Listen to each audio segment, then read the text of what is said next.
मोहन ने सुधा का हाथ अपने हाथ में लेके बोला, डॉक्टर कहते हैं कि तुम मेरी बात नहीं सुन सकती, पर मुझे पता है कि तुम मेरी बात सुन सकती हो, मेरा स्पर्श सब महसूस कर सकती हो।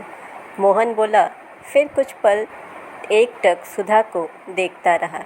जल्दी से ठीक हो जाओ सुधा, तुम्हारी ये खामोशी मुझे अब चुभती है। मुझे तो वो चुलबुली चहकती दिन भर पटर पटर बोलने वाली सुधा चाहिए। तुम बिन मैं कुछ नहीं। इस अनाथ को तुमने अपने प्यार से एक परिवार का सुख दिया, जिसके लिए मैं बचपन से तरसता रहा। फिर तुम्हारे आने से मेरी बंजर जिंदगी जैसे फिर से हरी भरी हो गई।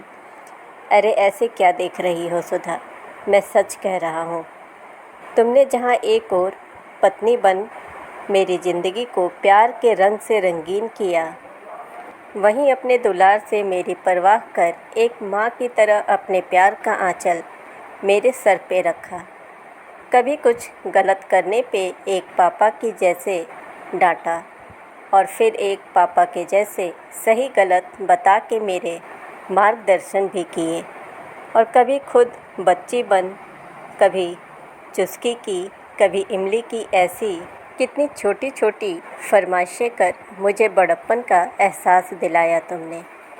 हमने साथ में ज़िंदगी के खुशनुमा 30 सावन साथ में बिताए, और आज जब तुम मुझसे दूर हो तो पहली बार एहसास हो रहा है कि तुम मेरी ज़िंदगी की ज़रूरत नहीं बल्कि मेरी ज़िंदगी ही हो।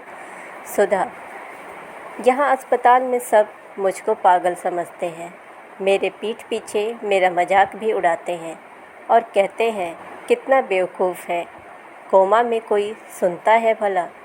पर मुझे इन पे गुस्सा नहीं आता। जब तुम मुझसे रूठती थी तो कहती थी ना, ये बादल तो या तो शांत रहता है या गुस्से की बारिश करता है। प्यार भरी बारिश तो करना जैसे आता ही नहीं। तुमको पता है मैं अब गुस्सा भी नहीं होता किसी पे, गुस्सा तो अपनों पे किया जाता है ना। ये कह के मोहन का गला रुंध हो गया। मेरी ज़िंदगी की हरियाली तुम ही हो सुधा, तुम बिन मैं कुछ नहीं। प्लीज़ मेरे दिल की पुकार सुन लो, मुझे एक बार फिर से अनाथ मत करो। एक बार फिर मेरी बंजर ज़िंदगी को अपने प्यार की हरियाली से हरा कर दो।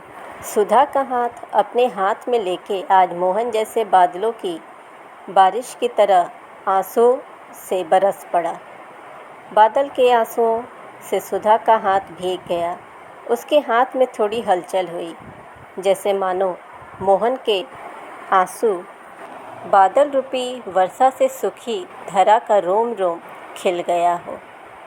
ऐसी ही कहानियों के लिए आप हमारे चैनल को सब्सक्राइब करें, नोटिफिकेशन बेल दबाएं ताकि हमारी हर कहानियाँ आप तक पहुँचती रहे। इस कहानी को ज़्यादा से ज़्यादा लाइक और शेयर करें। मिलते हैं ऐसे ही इंटरेस्टिंग स्टोरी के साथ। Thanks for watching.